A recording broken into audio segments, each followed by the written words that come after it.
Welcome to Discursive, where poetry and politics find a voice. My name's Daniel Browning.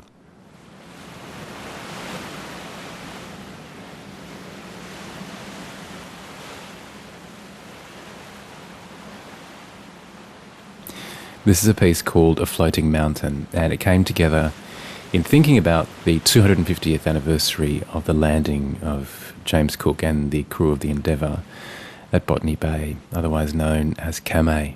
So I want you to think about ships and floating, but also this idea of the pandemic, of the virus, of impending disaster, human disaster, are very much in the ether.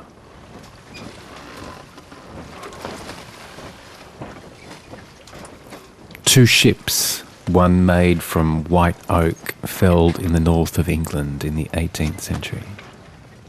The other from canvas, floating on a bed of cushions filled with hydrogen. It's a terrific crash, ladies and gentlemen. The smoke and the flames now, and the frame is crashing to the ground, not quite to the mooring mast. All the humanity and all the fans just screaming around it. What if ships didn't float?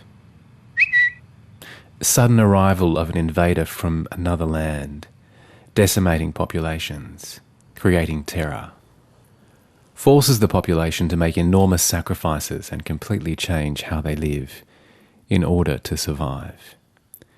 COVID-19 or Cook, 1770. That's a tweet from Annelies van Diemen, who's the Deputy Chief Health Officer in Victoria. She's trying to manage the worst biological threat since the Spanish flu epidemic 100 years ago.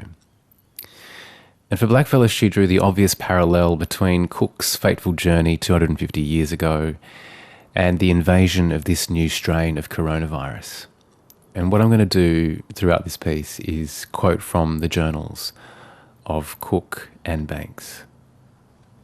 This is Cook.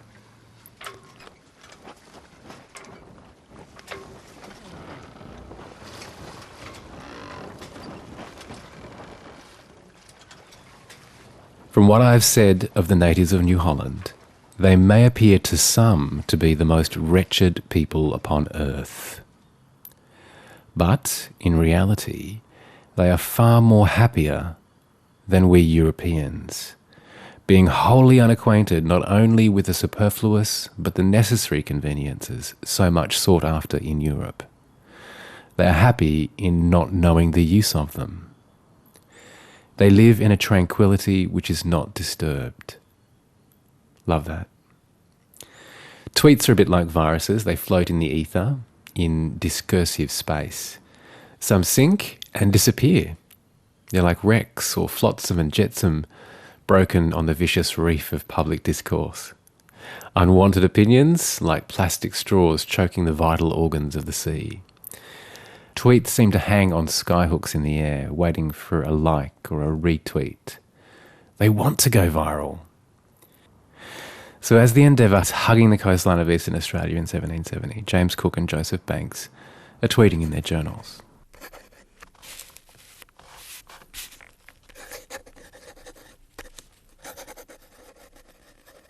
Not one of them was observed to stop and look towards us, but they trudged along to all appearance without the least emotion either of curiosity or surprise, though it is impossible they should not have seen the ship by a casual glance as they walked along the shore, and though she must, with respect to every other object they had yet seen, have been little less stupendous and unaccountable than a floating mountain with all its woods would have been to us.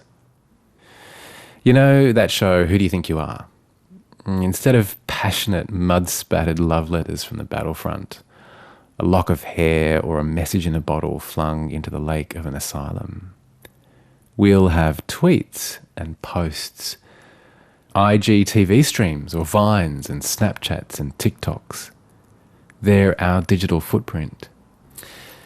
Traces of us, stored under fluorescent light on a server in a blinking mainframe that sometimes overheats somewhere in Nevada.